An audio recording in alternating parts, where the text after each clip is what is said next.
Hi there, this is Judy from paperpalmtree.com, and this is the project I have for you today. I again am using the popcorn box Thinlits die. I love this little box. I'm all about giving a little something to somebody when I go to their house or meeting them for something. And I wanted to share with you how I did this little box. And I have shown this box before, but I want to show you how the Big Shot works, because if you're new to paper crafting, you need to know what the die cutting machines do. So I'm going to share with you how I cut out this box and put it together. So this is the stamp set that I used is from the Message in a Bottle, and I used the whale here, and then it says whale hello there, and I think this is so cute. I have stuffed it with these little whales that I got from the Dollar Tree, I think. Yeah, I think the Dollar Tree. So they're little cheddar cheese whales, and I thought they would be cute to put in there with the, well, hello there. So I'm going to show you the Big Shot and how this works. So the dies come, the Thinlits dies are like this, and this is 1/2 of the box. So you have to cut out 2. So on this box, you can get 2 of these boxes from one whole sheet of 8.5 by 11. So I've cut it in half, so this will go into the Big Shot. So let me grab the Big Shot. It's heavy and it's bulky, but I usually have this set up at a station, and so that's why I don't usually show you this. But I have a magnetic plate. What did they call that? Yeah, platform. A magnetic platform. And on here it shows you if you're using Thinlits, you use 2 of the acrylic pads. And so here are the acrylic pads, and they are well used. I probably am due to buy some new ones because I've gotten some deeper cracks in there than usually happen.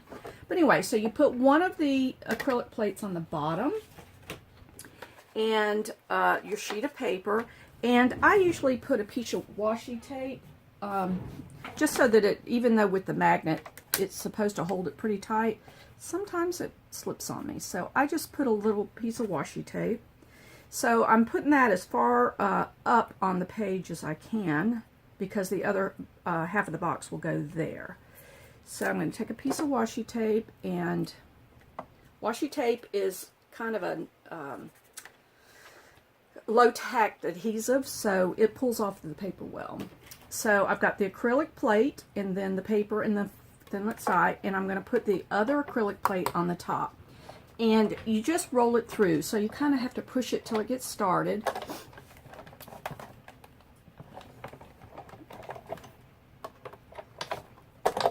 There we go. And you hear the cracking on the acrylic plates. That's really very normal. So there's that. And I'm going to do the other side. So see, I don't know if that's focusing like that. So see, it's cut it out, and you pull the die up, and that low tack washi tape comes right up. So this is 1/2 of it. So I'm going to put the other half of the sheet of paper in there, and this time I'm going to turn it this way, and see, it just fits on a half a sheet of paper. All about conserving as much as I can. So I'm going to put the other one, the other acrylic plate on there, and I'm going to run that through. A little tight there. Ah, there we go. And there's the other half of that. So that's all of that. Now on the little top of the box, with the Thinlits die comes this little scallop, and normally you would put it right here, but I want this to look like waves, so I turned it, and this little thing is shaped exactly for you know, both sides. And I cannot do it that way because it would come, since I'm using this as the opposite, it would come up the opposite. So I'm just going to do 1/2 at a time.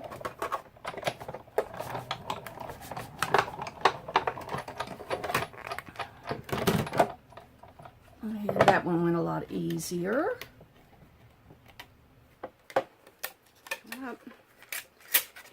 And then I'm going to take the other half and see how it lines up perfectly with the first half that you did. And I'm going to run that through. Oh, I think it moved. Yeah, I need to put washi tape on it because, see, it slid on me there a little bit. Put a little piece of washi tape. That magnetic sometimes will, where the magnets are in the platform, sometimes it'll pull it a little bit. So while it's great to have the magnetic, sometimes you have to manage it a little bit. So I'll put a little piece of washi there and try that again.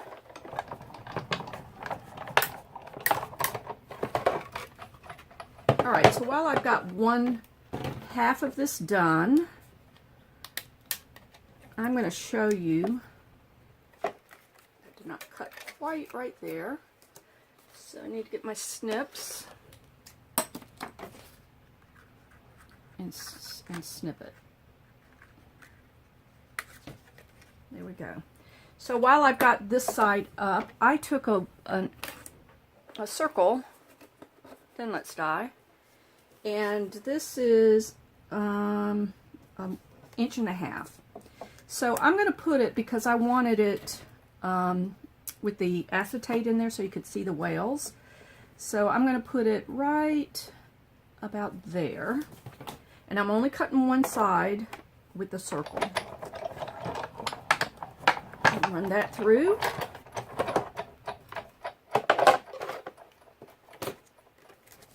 And there we go. So let me do the other side with the reverse scallop is what I'm going to call that. Because the scallop generally goes that way, and I'm moving it so that it's more like waves. Better put some washi on there. I don't want that to slide on me again.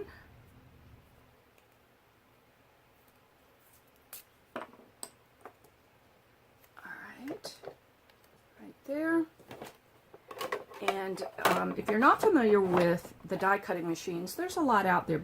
I had this Big Shot before I became a demonstrator, but Stampin' Up sells them, and it comes with the platform with it. So you can look on the paperpalmtree.com website and hit the shop button if you go straight to the Stampin' Up site that you can purchase these.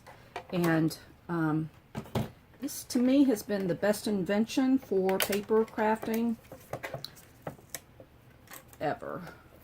When I was younger, well, when my kids were younger, I did a lot of stamping, and that was before the invent of these die cutting machines, and we used to have to buy die cuts already cut, and you'd get them in packages at, you know, the arts and crafts supply stores and that sort of thing.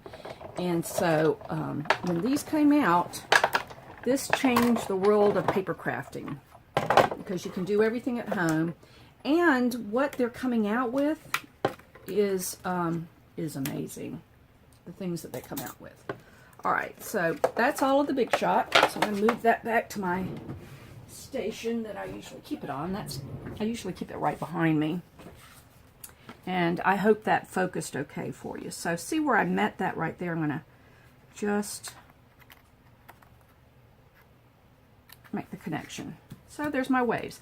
This paper I'm using here is Pool Party, and this was, I don't know the color of that, but Pool Party is my favorite color, and so that's what I decided to use on this one. So here's your two parts. So on the die does the scoring for you. There's a washi there. Try that again. And they're a little faint, so you kind of have to you know, look for it. So I'm going to take my bone folder, and this is this paper slides on me, I'm sorry. Very important to use the bone folder on it. And here are the bottom parts. It's right. Yep. So this folds in like a popcorn box would. And then there's a tab right here. I'm going to fold that.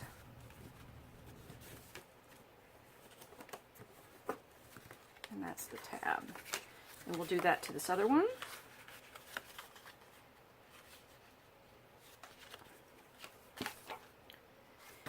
And this video is meant for those that are not familiar with how to use a Big Shot. They're all over the YouTube and Pinterest and sort of thing if you wanted to look at some others. But I have some subscribers that wouldn't know how to make these out of this die, out of this, the Big Shot, using the Big Shots, I'm sorry. So there are the two parts. So each of the halves have a tab. So it's important to use a really strong adhesive on these. Let me get my silicone mat. And this is a Stampin' Up! Product, and it keeps, when you go over it, it keeps it from sticking to everything. So I use the silicone mat a lot. So I'm going to run the tear tape right there. Do it on both sides. Now, before I put the box together, I want to put a little piece of it, acetate in there, and this is cut exactly to that right size.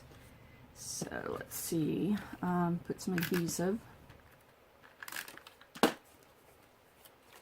and that's going to cover that. You know what I did? I put the adhesive too far down there, so let me cut some of that off. Another happy mistake. I'm going to cut that off right there. I use my crappy scissors for this. I don't want to call crappy, but kind of my junk scissors. So there we go. So there's the acetate. So that's what the little whale's going to stick to right there. So to put these together, I always burnish that adhesive.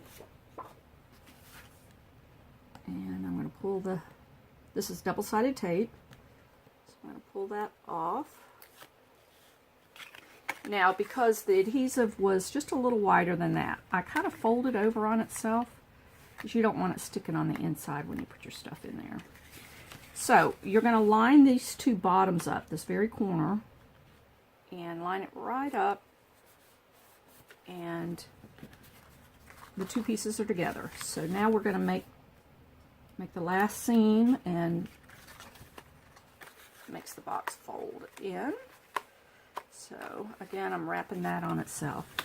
So what I usually do here is I fold it flat like that, and there we go. Isn't that cute? So here's how the bottom works. You fold those two in, and then this flap, like a popcorn box does that. So the last thing I did was I put some whales in a gusseted bag and tied it with some baker's twine.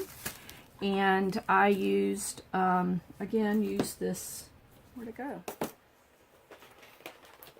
Message in the bottle to do the whale and the sentiment there. So this video was really just to share with you how to do the popcorn box, and you can decorate them all kinds of ways. I've done some. I'm getting ready for the holidays, and I've gotten some Christmas ones done and some Halloweens done. But this was all inspired by the box of cheddar cheese whales that I got from Pinterest. I mean, from the Dollar Tree. And I had seen somebody on Pinterest that had cut and put an acetate in there, and I thought it was really cute. So this is with Pool Party and the popcorn box scallop. Gives the waves at the top. And I hope you enjoyed this video. So if you did, if you'd hit the like button below, and if you'd like to see more videos from me, subscribe to my channel. And you can also go to thepaperpalmtree.com. That's my blog and website that you can find other projects that I've done, and there's a shop button right up there that you can hit, and it'll take you straight to the Stampin' Up! Paper palm tree Stampin' Up! Page, and you can purchase a Big Shot there or any of the products that you see here. Sorry, that's probably got a glare on it. So, anyway, hope you enjoyed it, and until next time, bye.